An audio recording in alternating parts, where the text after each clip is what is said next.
చిన్న ప్రార్థన చేసుకొని వాక్యాన్ని ధ్యానం చేద్దాం. క్రీస్తు యేసునందు మమ్మలను అత్యధికంగా ప్రేమించిన మా పరలోకపు తండ్రి, జగత్తు పునాది వేయబడక మునిపే ఆయన్ని నియమించారు. యుగముల సమాప్తి యందు ఆయన్ని భూమి మీదకు పంపించారు. దాని వెనక అనేక కారణాలు ఉన్నాయి. అనేక కారణాలు ఈరోజు మేము ఆలోచించట్లేదు, కానీ అందులో ఒక కారణాన్ని మేము ఆలోచించడానికి సిద్ధపడుతూ ఉండగా, తండ్రి మీ ఆత్మ సహాయంతో నన్ను నడిపించండి. మీ పిల్లలకు అర్థం చేసుకునే మనస్సును, గ్రహించగలిగే హృదయాన్ని వారికి ప్రసాదించండి. యేసుక్రీస్తు నామములో ఈ ప్రార్థన మనవులు అడిగి వేడుకొనుచున్నాను పరలోకపు తండ్రి, ఆమేన్. చేరు వచ్చిన మీ అందరికీ ప్రభు అయిన క్రీస్తు నామంలో శుభాలు, వందనాలు. యేసుక్రీస్తు వారు భూమి మీదకి రావటానికి చాలా కారణాలు ఉన్నాయి. ఆ కారణాల కంటే ముఖ్యమైన కారణం మనుషులందరూ రక్షణ పొందాలి, పాపము నుండి విడిపించబడాలి అనేది ముఖ్యమైన కారణమే. కానీ దేవుడు ఒక మందిరం కట్టాలి అనే ఆలోచన కలిగి ఉన్నాడు. దేవునికి మందిరం కట్టాలనే ఆలోచన దావీదు గారికి కలిగింది. కానీ ఆ ఆలోచన దేవుడు నెరవేర్చకుండా ఎవరి ద్వారా నెరవేర్చాడు? తన కుమారుడైన సొలొమోను గారి ద్వారా నెరవేర్చాడు. సొలొమోను గారి ద్వారా నెరవేర్చిన ఆ కార్యక్రమాన్ని సుమారుగా 400 సంవత్సరాల వరకు ఆ మందిరం వెలసిల్లింది. మంచి ఆరాధన, బలులు, అర్పణలు చాలా ఘనంగా జరిగేది.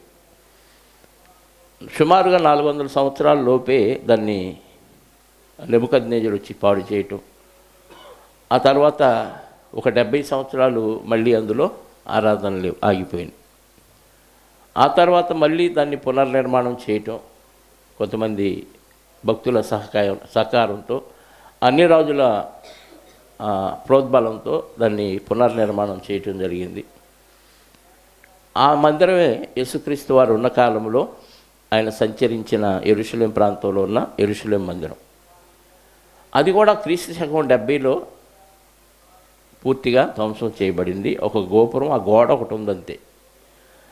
ఆ ఏడ్పుల గోడ అంటారు. ఇప్పుడు యెరూషలేంకి వెళ్తే అక్కడ ఏడ్పుల గోడ అని ఒక గోడ ఉంటుంది. ఆనవాలుగా ఆ గోడ దగ్గర వెళ్ళి ప్రార్థన చేసుకుంటూ ఉంటారు. పైగా ఆ ప్రాంతంలో ఇప్పుడు ముస్లిమ్స్ ఆక్రమించి అక్కడ నమాజ్ చేసుకునే కార్యక్రమం జరుగుతుంది. అయితే దేవుడు అనుకున్న ప్రణాళిక ప్రకారంగా ఒక మందిరాన్ని నిర్మించాలని దేవుడు అనుకున్నాడు. అది ఇటుక, సిమెంటు, రాళ్ళు, బంగారం, వెండి, ఇత్తడి, ఇనుము పదార్థాలతో కాదు, కానీ మనుషులతో మందిరాన్ని నిర్మించాలనుకున్నాడు. మనుషులతో మందిరం అనగానే మనకి ఈయన నరరూప రాక్షసుడు ఏంటి అనిపిస్తూ ఉంటుంది కదా. ఆ మందిరానికి పునాది రాయిగా ఎవరు ఉండాలి అని అంటే ప్రభు అయిన యేసుక్రీస్తు వారు ఉండాలనుకొని ఆయన్నే భూమి మీదకి పంపించాడు. ఎందుకు పంపించాడు? పునాది రాయిగా మలచబట్టడానికి. దానియేలు గ్రంథం ఒక మాట చూసుకొని ముందుకు వెళదాం. 2వ అధ్యాయం. నెబుకద్నెజరుకు ఒక కళ వచ్చింది. ఆ కళలో పెద్ద విగ్రహం కనపడింది. ఆ విగ్రహంలో తల బంగారం, శిరస్సు బంగారం, మెడ, చెస్టు వెండి, పొట్ట, తొడల వరకు ఇత్తడి, ఆ తర్వాత ఇనుము, కాళ్ళు ఇనుము, పాదములు ఇనుము, మట్టి కలిసిన ఒక విగ్రహం కనపడింది. అది అర్థం కాక రాజు దానియేలు గారిని పిలిపించి అడిగితే దానియేలు గారు దాన్ని వివరణ చెప్తాడు. బంగారం అనేది మీరు బబులోను సామ్రాజ్యం, తర్వాత మాదీ పారసాక్య సామ్రాజ్యం, తర్వాత గ్రీకు సామ్రాజ్యం, తర్వాత రోమా సామ్రాజ్యం. ఆ విగ్రహంలో కనపడిన ఆ మెటల్ని బట్టి ఏ సామ్రాజ్యం ఏ కాలంలో పరిపాలించిందని చెప్తాడు. అయితే ఇనుము, మట్టి అతికి అతకనట్టుగా ఉన్న ఆ రాజుల కాలం అంటే రోమా సామ్రాజ్య పరిపాలన కాలంలో ఒక రాయి వచ్చింది అన్నాడు.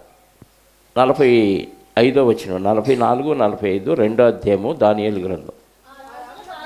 ఆ రాజుల కాలంలో పరలోకమందున్న దేవుడు ఒక రాజ్యమును స్థాపించును. ఇక్కడ రాజ్యం అన్నాడు. దానికి అన్నిటికీ నాశనము కలుగదు. ఆ రాజ్యము దాన్ని పొందుకున్న వారికి కాక మరెవరికి చెందదు. అది ముందు చెప్పిన రాజ్యాలు, ఆ శిరస్సు, చెస్టు, ఉదరము, తొడలు, కాళ్ళు, ఇవన్నీ ఉన్నాయి కదా, ఆ రాజ్యాలన్నిటినీ పగులగొట్టి నిర్మూలము చేయును కానీ అది యుగయుగముల వరకు నిలుచును. చేతి సహాయము లేక పర్వతము నుండి తీయబడిన ఆ రాయి ఇనుమును, ఇత్తడిని, మట్టిని, వెండిని, బంగారమును పగులగొట్టగా తమరు చూచితిరే.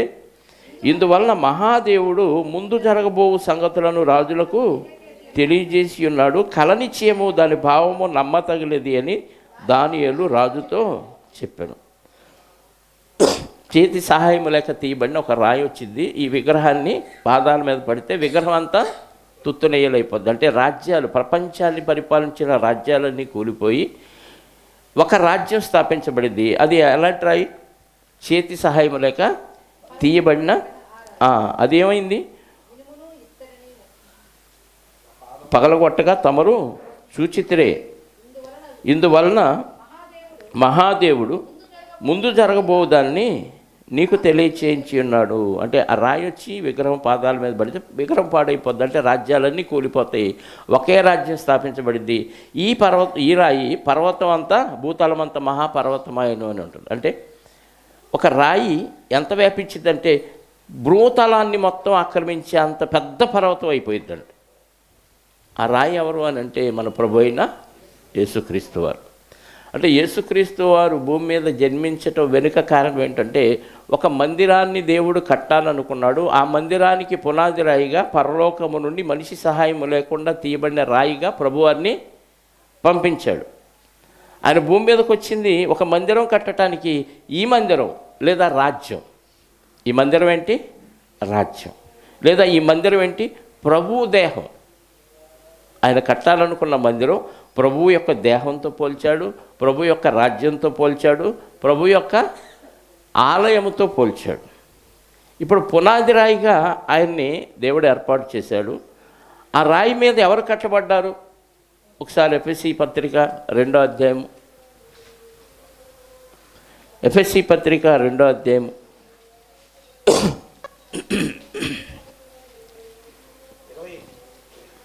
ఎఫ్ఎస్సి పత్రిక 2వ అధ్యాయం 20-21 చదువు. క్రీస్తు యేసుక్రీస్తు వారు జన్మించింది ఎందుకు? మూలరాయిగా ఆయన మలచబట్టడానికి. ఏమంటే మూలరాయిగా ఆయన ఎప్పుడు మలచబడ్డాడు? పుట్టినప్పుడా, మరణించినప్పుడా? చెప్పాలి. పుట్టినప్పుడు మూలరాయి కాదు, మూలరాయిగా వచ్చాడు. వచ్చిన ఆయన తనకు అప్పగింపబడిన పనంతా పరిశుద్ధంగా పూర్తి చేసి అందరి కోసం మరణించి తిరిగి లేచి ఒక మూలరాయిగా, అంటే పునాది రాయిగా ఆయన దేవుడు కట్టాలనుకున్న మందిరంలో పునాది రాయిగా ఆయన మలసబడ్డాడు. అంటే యేసుక్రీస్తు వారు వచ్చిన కారణాల్లో, అనేకమైన కారణాల్లో దేవుడు నిర్మాణం చేయాలనుకున్న మందిరానికి పునాది రాయిగా మలచబడటానికి ఆయన పరలోకం నుంచి భూమి మీదకి వచ్చాడు. అందుకే క్రీస్తు యేసే ముఖ్యమైన మూలరాయి అయి ఉండగా అపోస్తలులను, ప్రవక్తలను వేసిన పునాది మీద మూలరాయి ఎవరు? యేసుక్రీస్తు వారు. దాని మీద ఎవరు కట్టబడ్డారు? ఆడుందిగా, అపోస్తలు కట్టబడ్డారు. అపోస్తల మీద ప్రవక్తలు, వీళ్ళంతా ఫౌండేషను. ప్రవక్తలు అంటే పాత నిబంధనల ప్రవక్తలు అందరూ కూడా ఆ మందిరంలో పునాది రాళ్ళు. దేవుడు రాళ్లను సమకూర్చాడు. సొలొమోను గారు మందిరం కడతాడు, నువ్వు కట్టొద్దులైనా అన్నాడు దావీదు గారిని దేవుడు. కానీ దావీదు గారు ఏం చేశాడు అంటే కొన్ని మెటీరియల్ని, కొన్ని వస్తువుల్ని, బంగారం, ఇత్తడి, రాళ్ళు, కర్రలు, కట్టెలు మొత్తాన్ని పనివాళ్ళను కూడా ఏర్పాటు చేసి పెట్టేశాడు ఆల్రెడీ. అర్థమైందా? సొలొమోను గారు మందిరం కడతాడు, ఏర్పాట్లన్నీ దావీదు గారు చేశారు. అలాగే దేవుడు కట్టాలనుకున్న ఆ మందిరం ఏదైతే ఉందో దాన్ని పునాది రాయిగా 2000 సంవత్సరాల క్రితం యేసుక్రీస్తు వారిని భూమి మీదకు పంపించి ఆయన్ని రాయిగా మలిచాడు. ఆయన చేయాలనుకున్న కార్యక్రమాలు ఏవైతే రాశాడో అవన్నీ పూర్తి చేసి ఆయన సజీవమైన రాయి, చనిపోయి తిరిగి లేచి దేవుడి మందిరంలో ఒక రాయిగా మలచబడ్డాడు. యెరూషలేము మందిరం కాదు అది, ఇది కనిపించని మందిరం, ఇది ఆత్మ సంబంధమైన మందిరం. ఆ మందిరం మీద నెక్స్ట్ ఎవరు పునాది అంట? ఫౌండేషన్. అపోస్తులు కట్టబడ్డారు. అంటే యేసుక్రీస్తును వెంబడించిన శిష్యులు ఎవరైతే ఉన్నారో, అపోస్తులైన పౌలు గారు ఎవరైతే ఉన్నారో, వీళ్ళందరూ అపోస్తులు ఆ పునాది మీద కట్టబడ్డారు. ఆ తర్వాత పాత నిబంధనల ప్రవక్తలు ఎంతమంది అయితే ఉన్నారో వాళ్ళని సమకూర్చి పెట్టాడు ముందే. వాళ్ళకి ఇచ్చిన ఆయుష్కాలంలో ఆ తరంలో వాళ్ళు దేవుణ్ణి అంగీకరించి ప్రభువుని యందు విశ్వాసం ఉంచి వాళ్ళు వాళ్ళ జీవిత కాలాన్ని దేవుడి ఇష్టానుసారంగా మలుచుకొని వాళ్ళు కూడా మరణించి ఒక రాయిగా పక్కన ఉంచారు. దేవుడు ఎక్కడుంచాడు? పరదేశంలో ఉంచాడు. ఎక్కడుంచాడు? పరదేశంలో ఉంచాడు. ఎవరిని? ప్రవక్తల్ని. అపోస్తుల్ని రాయిగా పునాది మీద ఉంచాడు. ఆ పునాది మీద ప్రవక్తలను పెట్టాడు. ఆ తర్వాత అన్ని జనులైన మనల్ని కూడా పెట్టాడు. ఎవరిని పెట్టాడు? అన్ని జనులైన. అదే అక్కడ ఎఫెసీ పత్రికలో మనం చదివింది. చదవండి. క్రీస్తు యేసే ముఖ్యమైన మూలరాయి అయి ఉండగా అపోస్తలును ప్రవక్తలను వేసిన పునాది మీద మీరు కట్టబడి ఉన్నారు. ప్రతి కట్టడమును ఆయనలో, ఎవరిలో? ఆయనలో అంటే ఎవరిలో? క్రీస్తులో చక్కగా అమర్చబడి ప్రభువునందు పరిశుద్ధమైన దేవాలయమగుటకు వృద్ధి పొందుచున్నది. ప్రభువునందు పరిశుద్ధమైన దేవాలయమగుటకు అభివృద్ధి చెందుచున్నది. అయిపోలేదు మందిరం. దానికి ఇంకా రాళ్ళు కావాలి, దానికి ఇంకా పనిముట్లు కావాలి. అభివృద్ధి చెందుచున్నది. ఆయనలో మీరు కూడా ఆత్మ మూలముగా దేవునికి నివాస స్థలమై ఉండుటకు కట్టబడుచున్నారు. ఎవరి గురించి చెప్పాడు? అన్యజనుల గురించి, భక్తుల గురించి. భక్తులుగా మారిన అన్యజనులు కూడా మీరు కూడా ఆలయంలో కట్టబడుతున్నారు. పునాది వేసాడు, అక్కడ నవధాన్యాలు జరలేదు కదా, వేసి దాని మీద అపోస్తులను కట్టాడు. అపోస్తుల మీద ప్రవక్తలను కట్టాడు. ప్రవక్తల మీద అన్యజనుల్ని కడుతూ ఉన్నాడు. ఇప్పటికీ అన్యజనులను కూడా కడుతూనే ఉన్నాడు. ఈ విషయం దేవుడు ముందుగానే జకరియా గారి ద్వారా ప్రవచించాడు. ఒకసారి జకరియా గ్రంథం 5వ అధ్యాయం 6వ అధ్యాయం 12-13 వచనాలు చదువుదాం. సొలొమోను గారితో మాట్లాడుతున్నట్టుగా మాట్లాడి అక్కడ ఒక విషయాన్ని చెప్తాడు. 6వ అధ్యాయము 12-13 వచనాలు. అతనితో ఇట్లనము, సైన్యములకు అధిపతి యెహోవా సెలవిచ్చినదేమనగా, చిగురు అని ఒకడు కలడు. ఎవరు? చిగురు అంటే ఎవరు? యేసుక్రీస్తు వారు. యెషయా ముద్దు నుండి చిగురు పుట్టును, యెషయా 11:1 ఉంటుంది. చిగురు అని ఒకడు కలడు, అతడు తన స్థలములోని చిగుర్చును, అతడు యెహోవా ఆలయమును. అంటే పునాది రాయి ఆయనే, కట్టేది కూడా ఆయనే మేస్త్రి, ఆయనే రాయి. ఇది అక్కడ జరిగిద్దా? రాయిని మేస్త్రి కడతాడు, కానీ ఆయనే రాయి, ఆయనే కట్టుకున్నాడు. ఆయన ఇంకా కడుతున్నాడు మనల్ని కూడా. యెహోవా ఆలయమును కట్టును, అతడే యెహోవా ఆలయమును, అతడే యెహోవా, ఇంకెవరు కట్టును. అతడు ఘనత వహించుకొని సింహాసనాసీనుడై, మళ్ళీ రాజ్యంగా పోలిస్తే ఆయనే రాజుగా ఉండి వెళ్తాడు. ఆలయము, రాజ్యము. అతడి ఘనత వహించిన వాడై సింహాసనాసీనుడై ఏలును. సింహాసనాసీనుడై అతడు యాజకత్వము చేయగా, ఒక పక్క రాజుగాడు, ఒక పక్క యాజకుడు కూడా ఆయనే. ఆ ఇద్దరికి సమాధానకరమైన యోచనలు. అంటే చిగురని యేసుక్రీస్తు వారు వచ్చి రాయిగా మలచబడి ఆయనే నిర్మాణం చేస్తాడు. అందుకే జన్మించాడు ఆయన. మనం హ్యాపీ క్రిస్మస్ అని చేసుకోవటానికి కాదు. యేసుక్రీస్తు వారు జన్మించిన మాట వాస్తవం. యేసుక్రీస్తు వారు నిజంగా జన్మించిన తేదీ ఖచ్చితంగా 2025 కాదు, ఒక 3-4 సంవత్సరాలు వెనక్కి వెళ్ళాలి. క్రీస్తు పూర్వం 4వ శతాబ్దంలో. ఎందుకంటే ఆయన జన్మించిన తర్వాత 3-4 ఏళ్ళు పోయిన తర్వాత అప్పుడు గుర్తించింది రోమా ప్రభుత్వం.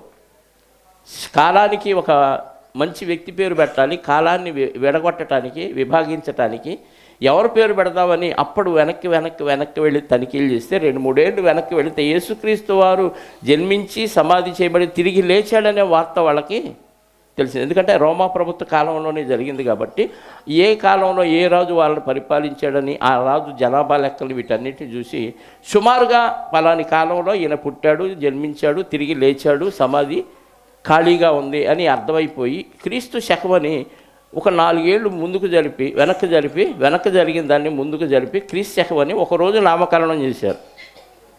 ఖచ్చితంగా 2025 కదా, ఇప్పుడు 2000 నుంచి ముందుకి 2000 నుంచి వెనక్కి కాదు, ఒక 4 ఏళ్ళు వెనక్కి వెళ్ళాలి. ఎందుకంటే దేవుడు ఖచ్చితంగా ఆయన పుట్టిన తేదీని బైబిల్లో రాయించలేదు. ఎందుకంటే మోషే గారి సమాధి ఎలాగైతే మాయం చేశాడో కనపడకుండా, యేసుక్రీస్తు వారి జన్మ తెలియకపోయినా రాయించకపోయినా ఈరోజు డిసెంబర్ 25ని ప్రతి ఒక్కరూ హ్యాపీ క్రిస్మస్ అని చేసుకుంటున్నారు. ఆ రోజు ఎవడో మారు మనసు పొందడు, ఎవడో బాప్తీసం తీసుకోడు, ఎవడో క్రీస్తులో జన్మించడు. తలకాయ పోటు ఈరోజు ఎవరికి? దేవునికి, యేసుక్రీస్తు వారికి. ఎందుకంటే మారు మనసు లేకపోతే దేవుడికి ఏమి సంతోషం? లూకా సువార్త 15:10-15:7 అంటాడు కదా, ఒక పాపి మారు మనసు పొందితే పరలోకంలో మిక్కిలి సంతోషం. ఆ సంతోషం లేని పండగ ఎందుకు దండగ కదా? అటువలే మారు మనసు అక్కర్లేని 99 నీతిమంతుల విషయమే కలుగు సంతోషము కంటే మారు మనసు పొందు ఒక పాపి విషయమై పరలోకమందు ఎక్కువ సంతోషము కలుగును. అంటే మనసు మారితే, ఒక పాపి మారితే దేవుడు సంతోషం చేసుకున్నాడు. మారకుండా ఎన్ని పండగలు, ఎన్ని డెకరేషన్లు, ఎన్ని సెలబ్రేషన్లు, ఎంత కొత్త బట్టలు, ఎంత లైటింగ్లు వేసినా ఉపయోగం లేదు. పెద్ద పెద్ద స్టార్లు పెడుతున్నాడు, పెట్టమన్నాడా? స్టార్ పెట్టమనలేదు, లైటింగ్ ఏమనలేదు, బర్త్డేనే చేయమని చెప్పలేదు. క్రీస్తు బర్త్డే ఏదైనా ఉంది అంటే, ఎవరైనా ఒక వ్యక్తి ఇక్కడ మారితే ఆ రోజు క్రీస్తు బర్త్డే. ప్రపంచంలో ఎంతమంది బాప్తీసం తీసుకుంటారో ఆ రోజంతా క్రీస్తు బర్త్డే చేసుకున్నట్టే. అలా చేసుకోవాలి. కానీ నామకార్థంగా వాళ్ళకి చాలా పండుగలు ఉన్నాయి, మనకు ఉందే 1-2 పండుగలు. కాబట్టి వీటిని సెలబ్రేట్ చేసుకొని మన సంతోషాన్ని, ఇందాక విన్నారుగా 2వ వర్తమానంలో కూడా, మనం అనుకున్నట్టుగా దేవుడు చేస్తాడు. దేవుడు ఉండాలి అనుకోవటం కాదు, దేవుడు అనుకున్నట్టుగా మనం ప్రవర్తించాలి. కానీ దేవుడి పేరు చెప్పి మనం ఏం చేస్తున్నాం? పండగ ఆచరిస్తాం. ఆయనే ఆలయం కడతాడు, ఆయనే పునాది రాయిగా మలసపడతాడు. అందుకే దేవుడు ఆయనకి ఒక ఇంటినిచ్చాడు, ఆ ఇల్లే ఆలయం, ఆ ఇల్లే మందిరం. హెబ్రీ పత్రిక 3వ అధ్యాయం, హెబ్రీలకు రాసిన పత్రిక 3వ అధ్యాయం 6వ వచనం చూద్దాం. లేకపోతే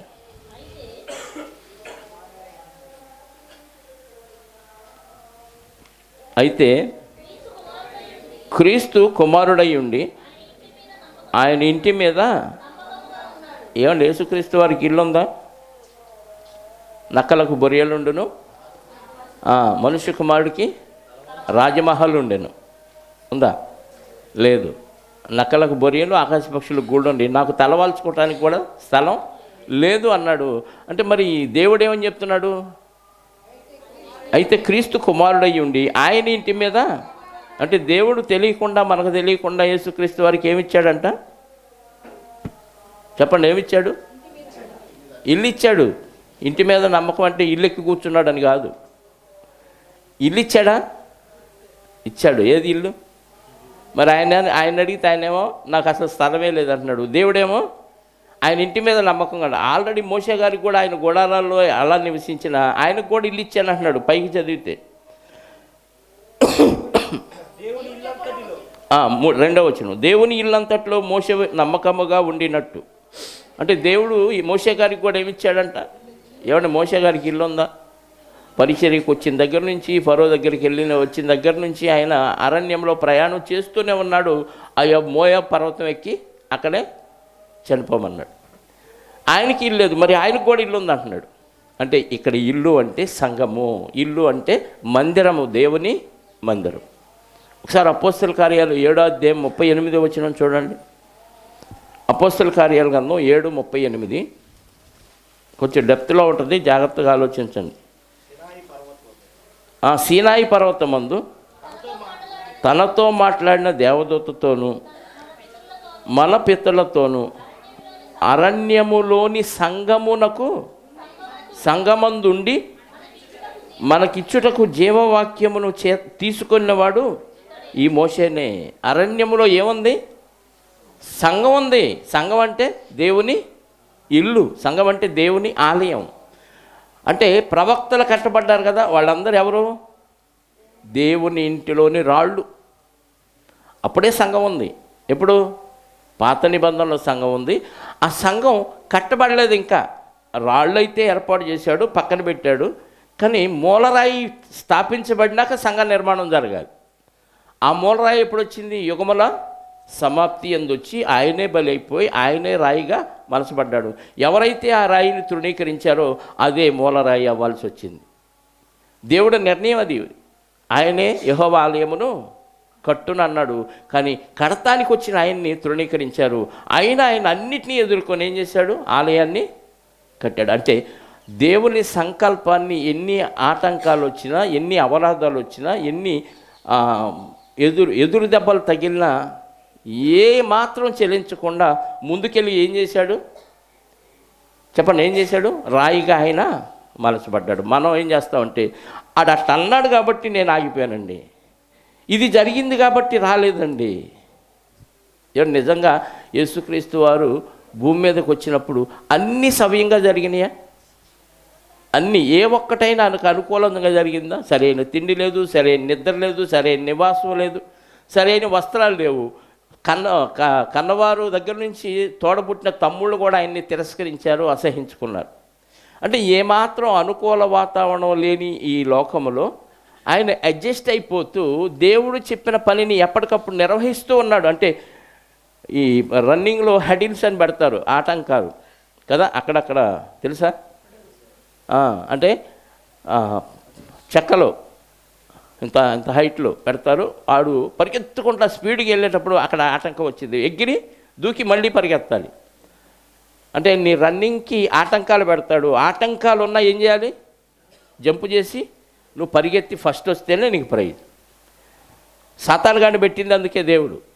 అసలు అని తీసేస్తే మనకి ఇంకా ఆటంకాలు ఏమీ లేవు, అందరూ అలా వెళ్ళిపోతారు రోబోల్లాగా. కానీ దేవుడు ఆటంకాలు పెట్టాడు. పెట్టిన ఆయన ఏం చేశాడు? ఎదుర్కొని దేవుడు కట్టమన్న మందిరాన్ని కట్టడానికి తన సజీవ యాగంగా సమర్పించుకొని బలైపోయి పునాది రాయిగా మలచబడ్డాడు. దాని మీద అపోస్తులు కూడా మలచబడేటట్టు వాళ్ళకి వాక్యం చెప్పి వాళ్ళని సిద్ధపరిచాడు. ఆ తర్వాత పాత నిబంధన భక్తులందరినీ సిద్ధం చేశాడు. అంటే అక్కడ సంఘం ఉంది, ఆ సంఘంలో రాళ్ళు ఉన్నాయి. ఆ రాళ్ళన్నిటినీ చెప్పండి సమకూర్చి ఇప్పుడు కొత్త నిబంధనలో పునాది రాయి ఎప్పుడైతే స్థాపించబడిందో యేసుక్రీస్తు వారు, దాని మీద అపోస్తులు కట్టబడి దాని మీద ప్రవక్తలను కట్టేశాడు. ఇప్పుడు అన్ని జనులు కట్టబడుతున్నారు దాని మీద. ఎవరు? అన్ని జనులు. అందుకే పేతురు గారితో అంటాడు కదా, మత్తయి సువార్త 16వ అధ్యాయము 18వ వచనం. మత్తయి సువార్త 16:18లో, మరియు నీవు పేతురు. పేతురు అంటే అక్కడ పుట్టినోడు చూడండి. పేతురు అంటే మూడా? పేతురు అంటే మూడు కాదు, మూడు దగ్గర ఉన్న అది విషయం చదవాలి. పేతురు అనే శబ్దమునకు రాయి. నువ్వు ఒక రాయివే పేతురు, నువ్వు ఒక రాయివే. ఈ బండ మీద, ఏ బండ? క్రీస్తు అనే బండ. నేను రాయిని, చేతి సహాయం లేక తీయబడిన రాయిని. ఆ రాజ్యాలు, ప్రపంచాన్ని పరిపాలించిన రాజ్యాలన్నింటినీ తుత్తునియలుగా చేసి ఈ రాయి భూతలమంతా వ్యాపించే విధంగా దేవుడు పంపించాడు. నా పని నేను చేస్తున్నాను, నువ్వు కూడా రాయివి. ఈ బండ మీద నా సంఘమును కట్టుదును. ఆయన కడతాడు, కట్టేది ఆయన కదా. చిగురు గలడు, చిగురు తన స్థలములో నుండి చిగుర్చును. యెహోవా ఆలయము ఆయనే కట్టును, ఆయనే దాన్ని పరిపాలిస్తాడు, ఆయనే కడతాడు, ఆయనే పునాది రాయిగా మలచబడతాడు. ఈ బండ మీద, ఈ బండ అంటే క్రీస్తు అనే రాయి మీద సంఘాన్ని, అదే పునాది రాయి గురించి చెప్తున్నాడు. అలా కట్టబడిన ఈ సంఘం ఇప్పటికీ అన్ని జనులుగా మనల్ని కూడా చేర్చుకొని దేవుడు కడుతూనే ఉన్నాడు. ఇప్పుడు మనం చేయాల్సింది ఏంటి అంటే, పేతురు గారు రాసిన మొదటి పత్రిక 2వ అధ్యాయము 4-5 వచనాలు చదవండి. ఏం చేయాలి? పేతురు గారు రాసిన మొదటి పత్రిక 2వ అధ్యాయం. మనుషుల చేత విసర్జించబడినను దేవుని దృష్టికి ఏర్పరచబడినది అమూల్యమును సజీవమునైన. మనుషులు విసర్జించారు ఆ రాయిని. నువ్వు కాదులే ప్రభువి, మాకు ఇంకా దావీదు వంశంలోంచి రాజసింహాసనం మీద కూర్చుని రాజు వస్తాడు అనుకుని ఎదురు చూస్తున్నారు. వచ్చిన ఆయన్ని రాజుగా, రక్షకుడిగా అంగీకరించలా. అందుకే మనుషుల చేత విసర్జించబడిన మనకి గౌరవ మర్యాదలు ఇస్తేనే మనం వెళ్తాం ఎక్కడికైనా. మనల్ని పట్టించుకొని చోటకు మనం వెళ్ళం. సంఘంలోకైనా బయటకైనా, ఫంక్షన్లకైనా. సంఘంలో కంటే ఫంక్షన్లకే నన్ను సరిగ్గా పిలవలేదు వాళ్ళు.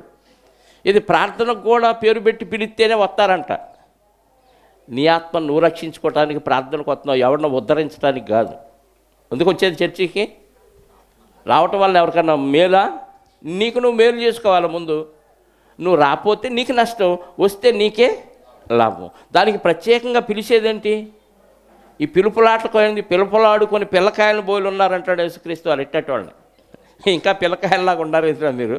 ప్రార్థనకి పిలిచేదేంట్రా? నీ ఆత్మను రక్షించడానికి శక్తి కలిగిన వాక్యాన్ని అక్కడ ఫ్రీగా పంచుతుంటే ఎగబడి వెళ్ళి వినాల్సింది. నన్ను సరిగ్గా పిలవలేదండి, నేను రానండి. మరి వాళ్ళని పిలిచారు కంటే అది ఇక్కడ అక్కసేంటి? వాళ్ళు పిలిచాడు, నన్ను పిలవాల. నీకు వినపడిందా పలానా చోట జరుగుతుందని? వినపడినప్పుడు ఎగబడి పరిగెత్తాలి. ఫ్రీగా ఎత్తున్నారు బట్టలంటే. మొన్న వెళ్ళారంట ఓసన్న మందిరంలో చీరలు బట్టలు అవి బంతు ఆటోలు వేసుకొని మరీ వెళ్ళారు. బయట మన వాళ్ళ దగ్గర ప్రార్థన కోడికి జరుగుతుందంటే ఒక్కళ్ళు రారు, తీసుకెళ్తారా వ్యాన్ పెట్టి? అక్కడ ఫ్రీ అంటేనే ఎగబడి వెళ్ళిపోతారా ఛార్జీలు పెట్టుకొని? ప్రార్థన కోడికి మాత్రం ఎవడో ఒకడు కారు పెట్టి పెట్రోల్ కొట్టించి తీసుకెళ్ళాలా? ఈ ఆత్మ రక్షించబడిద్దా, భక్షించబడిద్దా? ఏమండి? నువ్వు రాయిగా మలసబడాలి. తృణీకరింపబడిన రాయిని ఏం చేశారంట? ఎఫెసీ పత్రిక, పేతురు రాసిన మొదటి పత్రిక 2వ అధ్యాయం 4-5 వచనాల్లో ఉన్నాం మనం. విసర్జించబడినను దేవుని దృష్టికి ఏర్పరచబడినది అమూల్యమును సజీవమైన రాయియకు ప్రభువునొద్దకు వచ్చిన వారమై. ప్రభు ఎవరు? సజీవమైన రాయి, అమూల్యమైన రాయి. ఆ ప్రభువు దగ్గరకు వచ్చిన వారమై యేసుక్రీస్తు ద్వారా దేవునికి అనుకూలములకు. దేవునికి అనుకూలమా, నీకు అనుకూలమా? మనకు అనుకూలం కాదు. దేవునికి అనుకూలమగు ఆత్మ సంబంధమైన బలులు అర్పించుటకు పరిశుద్ధ యాజకులుగా ఉండునట్లు ఆయన రాజు, ఆయన పరిపాలిస్తాడు, ఆయనే రాయి, ఆయనే మందిరాన్ని కడతాడు, ఆయనే యాజకుడు. అలాగే ఆయన కింద మనం, ఆయన ప్రధాన యాజకుడు, మనం కింద యాజకులు. పరిశుద్ధ యాజకులుగా ఉండినట్టు మీరు కూడా ఏమవ్వాలి? సజీవమైన రాళ్ల వలె ఉండి ఆత్మ సంబంధమైన మందిరముగా కట్టబడుచున్నారు. ఇప్పుడు నువ్వు కట్టబడతావా? బేలుదారి మేస్త్రి చేతిలో ఇసిరేసే రాయిలాగా ఉంటావా? మనోళ్ళు ఉన్నారు బేలుదారి మేస్త్రులు కదా, రాయి చక్కగా ఆ ప్లేస్లో సెట్ అయ్యేదైతే ఉంచుతారు, లేకపోతే ఏం చేస్తాడు? తాపి పెట్టి చకా చెక్కేస్తారు. దానికి ఎక్స్ట్రా కోణాలు ఏమన్నా ఉన్నాయనుకో, అప్పుడప్పుడు ఎక్కువ కాలి నల్లగా తయారవుతాయి. అట్లా ఏం చేస్తాడు? చెక్కుతాడు. నిన్ను కూడా అలాగే చెక్కుతాడు దేవుడు. ఎందుకు? ఆ గోడలో సెట్ అవ్వాలి నువ్వు. ఏ గోడ? ఆత్మ సంబంధమైన మందిరంలో ఒక గోడగా నువ్వు సెట్ అవ్వాలంటే నీకు ఎక్స్ట్రాలు కొన్ని ఉంటాయి. అట్లా ఏం చేస్తాడు? ఎలా చెక్కుతాడు? మనిషి ద్వారా వాక్యం చెప్పించి చెక్కుతాడు. నన్ను అలా అన్నాడే పాస్టర్ గారు అంటాడు. పాస్టర్ గారు కాదురా అంది, దేవుడు అన్నాడు. అది అర్థం చేసుకోవట్లా. పాస్టర్ గారు ఏంటి నా గురించే చెప్పాడు, ఇలా చెప్పాడంటే ఇందాక చెప్పాడుగా కృష్ణ, దేవుడు వచ్చి కాపాడుతాడు, దేవుడు వచ్చి కాపాడుతాడని ప్రాణం పోగొట్టుకున్నాడు. దేవుడు ఎలా కాపాడుతాడు? ఎవరో ఒకటి ద్వారా ప్రేరేపించి వాళ్ళని పంపించి నిన్ను కాపాడుతాడు. ఆ వచ్చిన పడవళ్ళు ఎవరు? దేవుడు పంపిస్తే వచ్చారు, లేకపోతే ఎందుకు వస్తారు? అలా చాలామంది చనిపోయిన వాళ్ళు ఉంటారు. అలా దేవుడు ఎవరో ఒకరి ద్వారా నిన్ను హెచ్చరిస్తాడు. నిన్ను ఎక్స్ట్రాలోని చెక్కేసుకోకుండా నాకే చెబుతాడు వాళ్ళకి చెప్పడంటే నీకు చెప్పింది మంచి మాటలు నువ్వు వినిసావు అంతే. వినకపోతే నష్టం ఎవరికి? వాళ్ళకి చెప్పడే. వాళ్ళ సంగతి నీకు అనవసరం. ఎందుకు? చెప్పాడో చెప్పలేదో నీకు తెలియదుగా. నీ ముందే చెబితే చెప్పినట్ట, చెప్పకుండా ఎట్లా ఉంటాడు? ఇప్పుడు పక్షపాతం లేకుండా అందరూ పరలోకం రావాలని ఆలోచించిన దేవుడు అలాంటి వాక్యాన్ని అందరికీ పంచుతాడు. ఒకే క్లాసులో అందరికీ ఒకే పాఠం చెప్తారు. ఒకడు ఫస్ట్ ర్యాంక్ వస్తాడు, ఒకడు 0 మార్క్ వస్తాడు. ఎందుకు? పాఠం ఒకటే. వాడు విని మనసులో పెట్టుకొని ఎగ్జామ్ రాశాడు, పాస్ అయ్యాడు. వీడు వినలేదు, డాసెట్టో పెట్టుకున్నాడు, పంతులు గారు నాకు సరిగ్గా చెప్పలేదండి అని స్కూల్ మారుతాడు. ఎన్ని స్కూల్ మారితే ఏముంది? వీడు మొద్దోడు కాబట్టి ఎన్ని స్కూల్ మారినా వీడు పాస్ అయ్యేది లేదు. చివరికి బొచ్చలు పోయటానికి పంపించేస్తాడు. ఇలా సంఘాలు మారుతారు. ఎందుకు? ఆయనలో అది ఈయన. నువ్వు ప్రపంచంలో ఏ మందిరానికన్నా వెళ్ళు, ఎక్కడో చోట ఏదో ఒక లోపం కనపడిద్దా లేదా? చెప్పాలి. యేసుక్రీస్తు వారు ఏర్పాటు చేసిన మందిరంలోనే చెప్పండి, ఆయన్నే అమ్ముకున్న యోధా ఉన్నాడు. అంటే సమస్య ఉందా? ఆ యోధా ఉంటే నేను రానన్నాడు పేతురు. అన్నాడా పేతురు గారు? ఆడనన్న పంపి నేనన్నా వెళ్ళిపోతా అనలేదు. ఆడి గురించి, యోధా గురించి ఒక్క మాట కూడా యేసుక్రీస్తు వారు దొరల సీక్రెట్గా దాచిపెట్టాడు. అర్థమైన రోజు వాళ్ళకి అర్థమైంది. కానీ యోధా గారి గురించి ఎక్కడ అపోస్తులు ఒక బ్యాడ్గా మాట్లాడినట్టు లేదు. ఎందుకంటే వాళ్ళు పరిశుద్ధమైన యాజకులుగా ఉండి మందిరంలో కట్టబట్టడానికి ఏం చేయాలని ఆలోచించారు తప్ప సైడ్ ట్రాక్లో వెళ్ళిపోలేదు. పనికిమాలిన విషయాల పట్ల మనసు పెట్టి ఆమట్ట ఈనెట్ట ఆడట్ట ఈడెట్ట, అసలు నువ్వు బాగుంటే కదా ఈడిట్ల సంగతి ఎందుకు, నేను దేవుని పని చేయలేకపోతున్నానే, దేవుని కోసం ప్రయాసపడలేకపోతున్నానే, నన్ను రక్షించుకొని నా కుటుంబాన్ని నా బంధువుల్ని రక్షించాలనే తపన ఎక్కడుంది? ఈ తపన ఉంటే సైడ్ ట్రాక్లోకి వెళ్ళవు ఆలోచనలు. వాక్యం ధ్యానిస్తున్నప్పుడు వాక్యం మీదే ఉంటుంది. పక్కకి వెళ్ళిపోతే ఆలోచనలు వాక్యం ఎక్కదు. వినేటప్పుడు కూడా ఆలోచన ఎక్కడో ఉందనుకోండి, వాక్యం సరిగ్గా ఎక్కదు. అలాగే వచ్చిన మనము సజీవమైన రాళ్ల వలె ఉండి ఆత్మ సంబంధమైన మందిరముగా కట్టబడుచున్నాము. ఇది దేవుడు నిర్మాణం చేయాలనుకున్న ఆత్మ సంబంధమైన మందిరం. ఆ మందిరంలో పునాదిరాయిగా ఉండటానికే యేసుక్రీస్తు వారు భూమి మీద జన్మించాడు. అందుకే చాలా రెఫరెన్స్లు ఉన్నాయి. కొరింథీ మొదటి పత్రిక 3వ అధ్యాయము 16వ వచనం. కొరింథీలకు రాసిన మొదటి పత్రిక, మీరు మీరు మీరు అంటున్నాడు.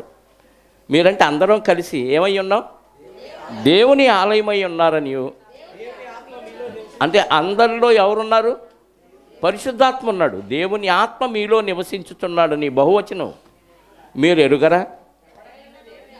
ఎవడైనాను సంఘాన్ని పాడు చేయాలనే ప్లాన్ వేస్తే, దేవుడు మందిరాన్ని చెడగొట్టాలనే ప్లాన్ వేస్తే, దేవుడు వారిని సంఘం జోలికి వెళ్ళొద్దు. దేవుడి కంటిలో ఏలు పెట్టినట్టే ప్రమాదం. సంఘంలో నీ వలన ఒక వ్యక్తి దూరం అయిపోయాడా, అది నీకు శాపం, నీ కుటుంబానికి శాపం.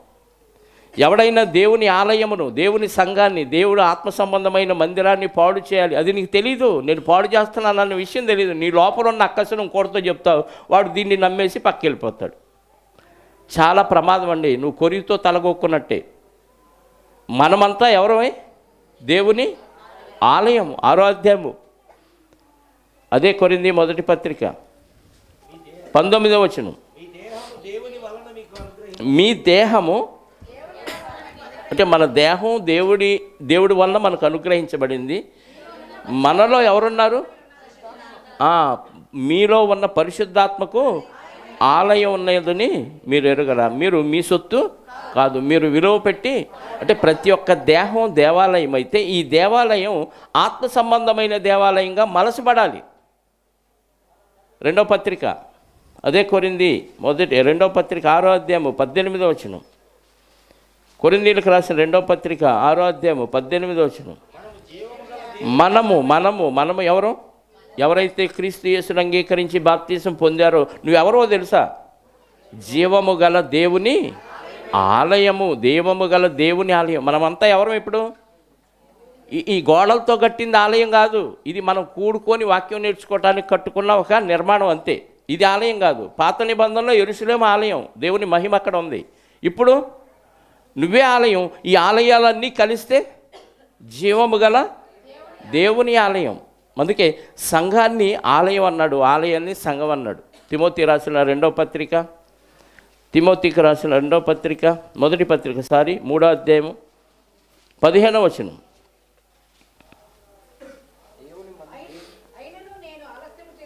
అయినను నేను ఆలస్యము చేసిన ఎడల దేవుని మందిరములో అనగా జీవము గల దేవుని సంఘములో జనులు ఎలాగూ ప్రవర్తించవలెనో. అంటే జీవము గల మందిరం అంటే జీవము గల దేవుని సంఘం అంటే జీవము గల దేవుని జనులు ఎలాగో ప్రవర్తించవలనో. జీవము గల దేవుని ఆలయం, దేవుని సంఘం. అందులో మనం ఎలా బ్రతకాలో మీరు నేర్చుకోండి అంటున్నాడు పౌలు గారు. ఈ సంగతులను మీకు వ్రాయిచున్నాను. ఆ సంఘము ఏ సంఘం? జీవము గల దేవుని సంఘం. సత్యం అంటే వాక్యం. వాక్యానికి ఏందంట? స్తంభం, ఆధారం. స్తంభం పోతే చెప్పండి, పిల్లర్స్ పోతే మందిరం ఏమైంది? కూలిపోయిద్ది. ఇప్పుడు నువ్వు మందిరాన్ని కూలుస్తావా, మందిరాన్ని నిలబెట్టే స్తంభంగా ఉంటావా? మందిరాన్ని నిలబెట్టే స్తంభంగా, లేదా మందిరంలో ఒక గోడలో ఒక రాయిగా నువ్వు మలసబడాలి. ప్రకటన గ్రంథంలో అంటాడు కదా 3వ అధ్యాయంలో 12వ వచనం, జయించువానిని 3:12 జయించువానిని నా దేవుని ఆలయములో ఒక స్తంభముగా చేస్తాడు. సత్యానికి నువ్వు స్తంభం, నువ్వు స్తంభం. సత్యం అంటే వాక్యం. వాక్యాన్ని నిలబెట్టాల్సిన బాధ్యత ఎవరి మీద ఉంది? నువ్వు పడగొడుతున్నావా, నిలబెడుతున్నావు? నీ వలన ఒక వ్యక్తి పాడైపోతే నువ్వు సంఘంలో స్తంభంగా ఉండాల్సిన వాడు కూలిపోయిన స్తంభం అయిపోయావు. నీ వలన ఒక వ్యక్తి నాశనం, సంఘంలో ఆత్మ సంబంధమైన మందిరాన్ని నువ్వు కూల్చేసిన వాడు అవుతావు. నీ వలన ఒక స్లాబ్ నిలబడాలి. మనము జీవము గల దేవుని సంఘములో జనులు ఎలా ప్రవర్తించాలో అలా ప్రవర్తించకపోతే నీ స్తంభం కూలిపోయిద్ది, నీ వల్ల ఇంకో స్తంభం కూలిపోయిద్ది. జయించువాన్ని నా దేవుని ఆలయంలో ఒక స్తంభముగా చేస్తాను అంటున్నాడు. కాబట్టి యేసుక్రీస్తు వారు భూమి మీదకి వచ్చిన కారణాల్లో ఇంకొక కారణం ఏంటంటే దేవుని ఆత్మ సంబంధమైన మందిర నిర్మాణం చేయటానికి. ఆదాం గారి మొదలుకొని క్రీస్తు రెండవ రాకడ వరకు ఎంతమంది అయితే దేవుని ప్రభువుని అంగీకరించి రక్షణలోకి వచ్చారో, రాబోతున్న క్రీస్తు కోసం వాళ్ళు ఎదురు చూశారు. వచ్చి వాళ్ళ కళ్ళ ముందు తిరిగిన క్రీస్తు కోసం అప్పుడున్న సమాజం ఎదురు చూసింది. తర్వాత ఆయన వచ్చి వెళ్ళిన తర్వాత మనలాంటి వారు ఆయనలోకి బాప్తీసం తీసుకొని దేవుని మందిరంలో ఆత్మ సంబంధమైన రాయిగా, మనం సజీవమైన రాయిగా మలసపడాలి. మలసపడకపోతే ఈ మందిరమే రేపు పరలోకానికి వెళ్ళేది. ఈ ఆలయమే రేపు పరలోకానికి తీసి అక్కడ ఏడ్పు, ఇంకా బాధలు, కష్టాలు, కన్నీరు ఏమీ, సూర్యుడు వెలుగు వేడి కూడా అవసరం లేదు. దేవుడే వారికి ఆలయంగా ఉంటాడు. చివరికి ఒక వచనం చూద్దాం. హెబ్రీ పత్రిక 13వ అధ్యాయం 14వ వచనం. హెబ్రీలకు రాసిన పత్రిక 13. నిలువరమైన పట్టణము, నువ్వు పెద్ద మహా బిల్డింగ్లో ఉన్నా, మహా బంగ్లాల్లో ఉన్నా, మహాపట్టణాల్లో ఉన్నా, నిలవరమైన పట్టణం అంటే శాశ్వతంగా ఉండే పట్టణాలు ఇక్కడేవి లేవు. కానీ ఉండబోచున్న దాని కోసము ఎదురు చూస్తున్నాము. ఉండబోవు దానికోసం, అది ఉండబోయేదేది శాశ్వతమైన పరలోక పట్టణం. ఆ పట్టణాన్ని నిర్మాణం ఎక్కడ చేస్తున్నాడు? భూమి మీదే చేస్తున్నాడు. దానికి పునాది రాయిగా యేసుక్రీస్తు వారు వచ్చారు. అపోస్తులు కట్టబడ్డారు, ప్రవక్తలు కట్టబడ్డారు. ఆ తర్వాత అన్ని జనులైన మనం కట్టబడుతున్నాం. కాబట్టి దానికోసం మనం ఎదురు చూస్తున్నాము. ఎదురు చూసి కాబట్టి ఆయన ద్వారా, యేసుక్రీస్తు ద్వారా మనము దేవునికి ఎల్లప్పుడూ స్తుతియాగము చేయదము. అనగా ఆయన నామమును ఒప్పుకొనుచు జిహ్వా ఫలము అర్పించదము. ఏం చేయాలి? స్తుతియాగం చేయాలి. ఆరాధనకి ఎవరు రావట్లేదు. పాటలు అయిపోయినాక వచ్చే బ్యాచ్ కొంత కదా, స్తుతియాగం, జిహ్వ ఫలాన్ని అర్పించాలి. ఇది కూడా మందిర నిర్మాణంలో రాయిగా మలచబట్టడానికి ఒక పని. నీకు ఇష్టమైన పని కాదు. దేవుడికి అనుకూలమగు సజీవ యాగంగా మీ శరీరాలని సమర్పించి సజీవమైన రాయిగా ఆ మందిర నిర్మాణంలో నువ్వు మలసబడతావా? ఇసిరివేయబడే రాయిగా ఉంటావా? నిర్ణయాన్ని మీకే విడిచిపెడుతూ క్రీస్తు రాక పరమార్థంలోని ఒక అర్థం ఏంటంటే ఆత్మ సంబంధమైన మందిర నిర్మాణానికి తానే బలైపోయి తానే సజీవమైన రాయిగా, మూల రాయిగా మలసబట్టడానికి వచ్చాడు. మనందరినీ కడుతున్నాడు. ఆ కట్టే ఆ మేస్త్రి ముందు, మేస్త్రి చేతిలో రాయిగా మలసబడి ఆయన చెప్పిన పద్ధతిలో బ్రతుకుతూ నువ్వు ఆ మందిరంలో ఉంటావా? ఈ మందిరమే పరలోకం వెళుతుంది. నిలువరైన పట్టణం మనకి ఇక్కడ లేదు. కాబట్టి పరలోకంలో ఈ మందిరం చేర్చే విధంగా మనం ఆ మందిరంలో రాయిగాను, స్తంభంగాను మలసబడతామా, లేదా విసిరివేయబడే రాయిగా ఉంటామా? నిర్ణయానికి మీకే విడిచిపెడుతూ ఈ మాటలు ముగిస్తున్నాను. ప్రార్థన చేసుకుందాం. మహోన్నతుడా, ప్రేమ నమ్మకం కలిగిన మా కన్న తండ్రి, ప్రపంచం అంతా క్రీస్తు ఎందుకు వచ్చాడో తెలియని స్థితిలో కొట్టుమిట్టాడుతూ ఉండగా తండ్రి, మీ పిల్లలుగా మాకు ఇచ్చిన ఆలోచన విధానాన్ని బట్టి స్తోత్రాలు. ఇంకా యెరూషలేములో 3వ మందిర నిర్మాణం జరుగుతుంది అని, మేధావులైన వారు ఎర్ర పెయ్య దొరికిందని, అక్కడ స్థలం కొన్నారు అని ఎన్నో పుకార్లు పుట్టిస్తూ వాక్యాన్ని వక్ర మార్గంలో నడిపిస్తూ అనేకులను మోసం చేస్తున్నారు. అందులో రెవరెండ్లుగా పిలువబడుతున్న వారు ఉన్నారు, బిషపులుగా పిలువబడుతున్న వారు ఉన్నారు, ఇంటర్నేషనల్ స్పీకర్స్ ఉన్నారు. వారి ఆలోచన సాతాను ఆలోచన అన్న విషయాన్ని వారికి తెలియచేయండి. ఇవనైనా మీ కుమారుడు వస్తాడు, ఆయన చిగురు నుంచి, మొద్దు నుంచి చిగురుస్తాడు, ఆయనే యెహోవా ఆలయాన్ని కడతాడు అని జకరియా గారి ద్వారా ప్రవచించారు. అందును బట్టి స్తోత్రాలు. ఈ విషయాన్ని దావీదు గారికి ఆయన కుమారుడైన సొలొమోను గారి ద్వారా తెలియచేశారు నాయన. అందును బట్టి మీ స్తోత్రాలు. ఈరోజు ఆ మందిరంలో రాయిగా మేము కూడా మలచబడటానికి మీ సహాయాన్ని కోరుకుంటూ, ఏ ఒక్కరూ ఇక్కడ చేరి ఈ మాటలు విన్న మీ పిల్లలు ఎవరు వేయబడే రాయిగా ఉండకుండా మీ చేతిలో చెక్కబడి మాలో ఉన్న లోపాలను మీ చేత సరిచేయించుకొని మీకు అనుకూలమగు ఆత్మ సంబంధమైన మందిరంలో రాయిగా మలచబడే అవకాశాన్ని మీ పిల్లలకు అనుగ్రహించమని కోరుకుంటూ, ఇదిగో నాయన జరగబోతున్న కార్యక్రమాలు మీ నామానికి మహిమకరంగా జరిగించి మీరే మహిమ పొందమని కోరుకుంటూ, మా రక్షకుడు నీ ప్రియకుమారుడైన యేసుక్రీస్తు వారి యొక్క పునరుద్ధానము కలిగిన నామములో ప్రార్థించి అడిగి వేడుకొనుచున్నాను పరలోకపు తండ్రి. ఆమేన్. అందరికీ యేసుక్రీస్తు నామములో వందనాలు.